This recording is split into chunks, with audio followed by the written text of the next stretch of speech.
So I'm very happy to be here. We have with us our Brooklyn Borough President Eric Adams and my colleague who represents this district, Councilmember Laurie Cumbo.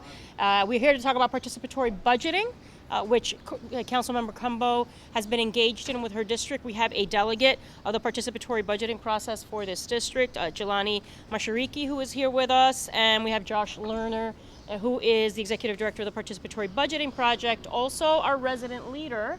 What's her name? Isabella Lay. Isabella, nice to see you. She's our tenant association. So, the residents of this community knew that Willoughby Senior Center was important to the fabric of this neighborhood. This is one of our public housing developments in the city of New York, something that I and Laurie are very passionate about, improving the quality of life for residents in our public housing developments. So they have been beneficiaries of this participatory budgeting process, very exciting. So it was known that this senior center here at Willoughby was important to the fabric of the neighborhood. And because, as I always say, New Yorkers themselves know best what their neighborhoods need. That is why it's important to engage them and have them really take ownership for a process in which they can identify those priorities. And that is why District 35 came together and voted to allocate $500,000 for a new HVAC system for the Willoughby Senior Center through this year's participatory budgeting process, which was led by Councilmember Laurie Cumbo and includes $100,000 from Brooklyn Borough President Eric Adams. We were very excited when the Borough President said he wanted to join us in this process and in this and being able to allocate $1 million, right, throughout the Borough of Brooklyn towards different participatory budgeting projects throughout this borough that he represents. And participatory budgeting is all about that. It's residents coming together, identifying local needs, and developing community improvements to meet those needs. And this is what democracy is all about. Brooklyn has a special place in our city's participatory budgeting process. 2 of the 4 council members to bring participatory budgeting are from right here in Brooklyn. Councilmember Brad Lander, Councilmember Jamani Williams were part of the initial 4 pioneers, which included myself at that time, to initiate participatory budgeting here in the city of New York. Councilmember Carlos Menchaca's district holds the record for most participatory budgeting ballots here in Brooklyn as well, 2 years in a row. And out of the 28 districts across the city doing participatory budgeting, 10 are from the great borough of Brooklyn. And Borough President Adams is the first borough president to contribute funding to this grassroots process. We really want to thank him. I personally am so invested in this process. We've expanded it so much in the council. To have now a borough president join us, I hope that you serve as an inspiration to others to do the same. We haven't had any takers just yet, but we will keep pushing them. Over 26,000 Brooklyn residents cast ballots in the 2015-2016 participatory budgeting cycle voting week, more than any other borough. Out of 132 projects on Brooklyn's ballots, 55 will be funded with over $15 million, including $1 million contribution from our borough president. And that's because Brooklyn gets it. Brooklyn understands the importance of diversity, of civic engagement, of democracy for the people and by the people. Brooklyn believes that we are stronger as a city when we all have a voice, because voting in participatory budgeting is open to any resident 14 years old and older, regardless of citizenship status. Brooklynites know their neighborhoods and their communities best and will work hard to make their communities a great place to call home. With that, I will ask our borough president to say a few words, and then Councilmember Cumbo is going to lead us into the center and talking about the process and also introducing our resident leaders as well. Brooklyn Borough President, thank you so much. Thank you so much, Speaker, and Laurie and Jelani, and all who have come together on this important initiative. And it's about how do you leave a legacy, and the Speaker and the original architects of this process of allowing our public to participate. It's a legacy that will be left here in the council for years to come. And there are visitors, there's a delegation from Denver that's here who I met with, and they're talking about participatory budgeting. And it's exciting to know that the seed that was planted in New York City Council is going to actually sprout throughout the entire country, and if not, the entire globe. Because it's about participating. And when you participate in the dollars that are returned to your community, you also participate in voting. You participate in block watching. You participate in community boards and PTAs. It's a beginning process, and I think that what the speaker and her team has done is really start the process of engaging people in this thing called government, where many people have thrown up their hands and don't believe is possible. Now they see their action has translated into immediate resources into their community. The speaker spoke of something else that I thought was very important as I looked at the numbers. How much participatory budgeting reflected diversity of the city. Urban Justice Center recently put out 60% of the ballots cast in 2015 were from people of color. 60% of the ballots, and that's an amazing number. In addition, 1 in 10 ballots was cast by an individual under the age of 18. That's great. Think about those numbers. Those numbers are saying that our young people are participating in the communities that they believe are important. There were more than 26,000 people who voted in PB in Brooklyn this year, an increase of over 44%. You know, it's amazing. Something is happening in this borough, more than the trees growing in Brooklyn. Participating in civic engagement is growing in Brooklyn. Real projects, real ideas. Councilwoman Cumbo knew that this was one of the great things to do in our senior center, and just bringing that dynamic energy of engaging people to come out. This is an amazing city council that really has a cohort of council members who believe in being on the ground. One of the greatest sayings I know, you cannot be a good shepherd if you don't hang out among the sheep. And she's truly a good shepherd to this community, and she's a good shepherd to the residents of this community, particularly here in the senior center, and this money is important. I'm so happy to be the first borough president to contribute $1 million to this process. I believe in it. I'm excited about it. We're going to continue to push through, and every year as the borough president, that I'm borough president, I will assure you, Speaker, we were going to continue to contribute to participatory budgeting. This is a great project, a great program. We're going to package it, and we're going to make sure that this symbol of New York City's participating in resources is something that will be brought throughout this entire country. Hooray for this initiative. It's a legacy initiative that is going to stay with you no matter what you do, on what level of public service. We found a way to engage our public and participate. And so, again, great job, Councilwoman Cumbo. Great job, Speaker. Let's continue to move forward and have our residents engage and participate so that they can improve their communities. Thank you. Thank you. I'm gonna ask my great colleague, who is an incredible advocate for her district, to say a few words, and I really want to commend Laurie for all her work. She has been a true partner, very, very vocal in the council, standing up for her constituents, so you all make sure you know that. But also, being an ally on issues of importance. And this process is something that is very personal for me. I really believe in it. This is the way government should be, about figuring out ways that we bring in our constituents into decision making, allowing constituents to decide their priorities, and also to take ownership for that, right? This is about a community making it stronger, and this process really very much does that. So out of the 51 city council members at this point, when this process completed, we had 27 engaged in it. Our hope is that next year, I think we're going to get to 30, 31. We continue to grow the interest, and she was one of the ones that said yes, and so thank you for stepping up, and I will leave it and hand it off to Councilmember Cumbo. Thank you. Thank you so much, Speaker Melissa Mark-Viverito and Borough President Eric Adams. I am so pleased that you all selected here today to announce all of the great projects that have happened throughout the participatory budgeting process. Anytime you can come back to the 35th Council District, I'm more than pleased and excited. This is really fantastic. I have to admit, I was a bit skeptical about the participatory budgeting process. She did not mention that there was a lot of nudging and a lot of advocacy to move in this direction.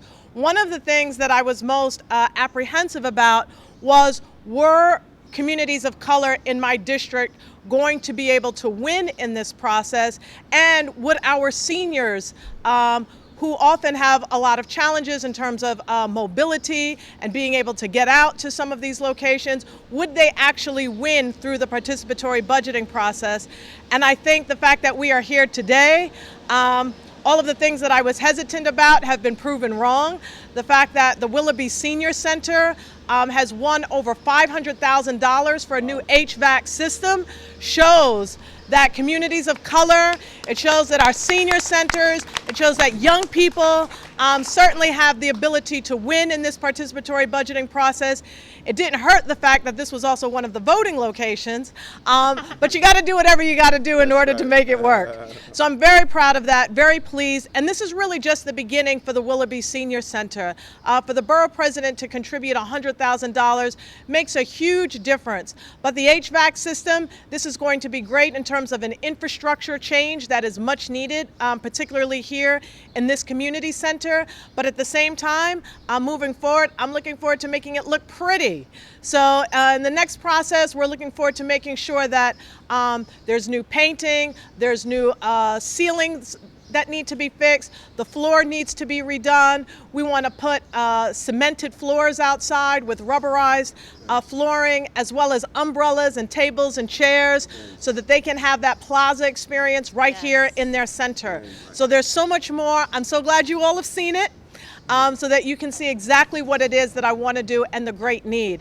And I want to thank Ms. Isabella Lee, who is the tenant leader for the Walt Whitman houses. She's an incredible leader. She's been recognized by the Obama administration for being one of the winningest developments in terms of turning out voters during our election cycles. She continues to run a food pantry here in this community and continues to be a strong advocate for Willoughby Senior Center. So I'm very pleased to be here. I want to thank Sasha Seeley on my team, who managed so much of this process, got the voters out, and I want to congratulate Speaker Melissa Mark-Viverito for being one of the founding members, because she is truly changing and revolutionizing the way people participate in our budget, as well as our government. And I also want to applaud Councilmember Carlos Menchaca for having the highest ballot turnout. Unfortunately, we're going to have to take that crown from him next year, because we will be bringing that back to the 35th Council District. So thank you all very much, and thank you for your support. Thank you, Laurie. And that skepticism that Laurie talked about is something that is very real. And one of the things I'll just say, and then I'm going to pass it on to Jelani as a participatory budgeting delegate. You know, elected officials, there's always that's people have cynicism about us as elected officials, right? No doubt. But the idea that elected officials don't want to relinquish any sense of power. And unfortunately, the distribution of discretionary funds in some ways is seen as that. But people don't understand the power that this brings, right, to your district and to the constituents, and it's so valuable. So I really want to thank Laurie for casting aside the concerns, taking that leap of faith, and again, we've seen the results of that. So now I'd like to ask Jelani, who's participated in the process, who's a participatory budgeting delegate, to come to say a few words about his experience. Jelani! Good morning, all. Thank you very much. Thank you, Speaker. Thank you, Borough President. Thank you, distinguished Councilwoman. Participatory budgeting is really big. There's no other mechanism right now other than voting to bring the power back to the people. And it's critical in terms of civic engagement for the youth, to see processes, to understand how government works, to see it through, and to have ownership for their community. It is so valuable for the young people. I'm so glad I was able to be a delegate, volunteered my time. Sasha was on me every week, making sure that we gathered the proper information to be able to put the proper items on the ballot. I was part of the housing committee, and we reached out to all the tenant leaders in the NYCHA developments in the 35th, and we came up with 11 ballot decisions. So we did a lot of work there in the housing committee.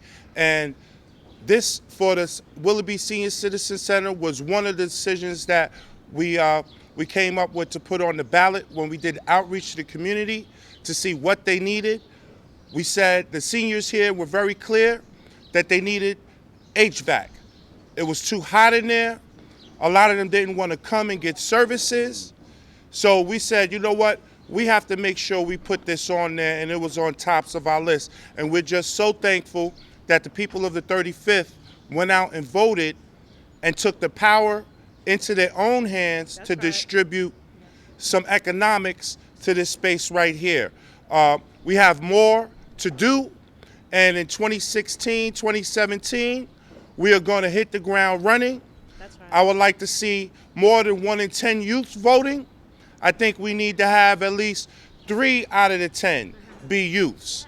I think that is very important as we talk about civic engagement and distrust with the government, and of course not with these officials here, Of course not. but people need to take the power in their hands, attend community board meetings, police community council meetings, block association meetings. Civic engagement is where it starts, and this is a good tool to start the young in civic engagement, because they'll be 14 and 4 years later they'll be 18. Right. That's right. So we want to make sure that we give them the tools to be involved in their community and make a change. I'm blessed for being part of the process, more blessed to see it come to fruition in a couple of years.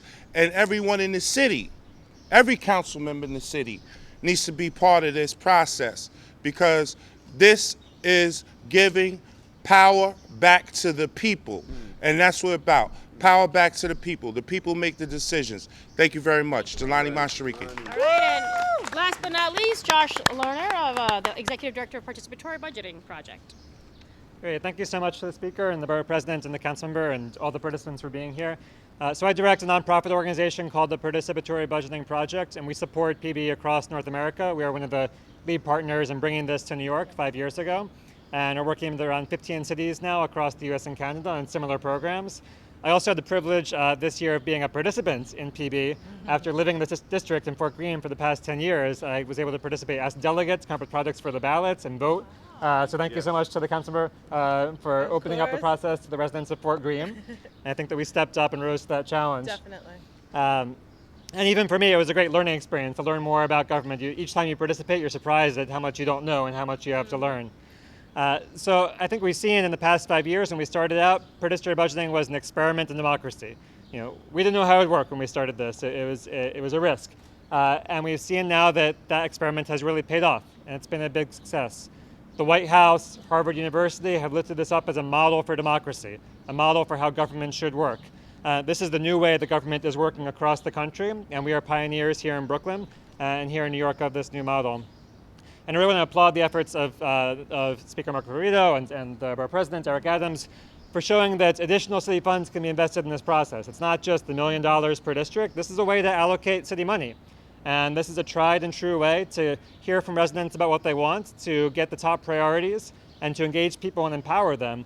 And I look forward to seeing other city leaders step up and also invest more money in democracy and take advantage of this great process to engage more residents in deciding how their money is spent, and trusting them and believing in them, and in giving real power back to communities. So thank you so much, everyone. Thank you. Great. Thank you. I think we're gonna do a quick, Okay. Lisa, right? Yep. We're gonna take a quick tour of the center to see. It's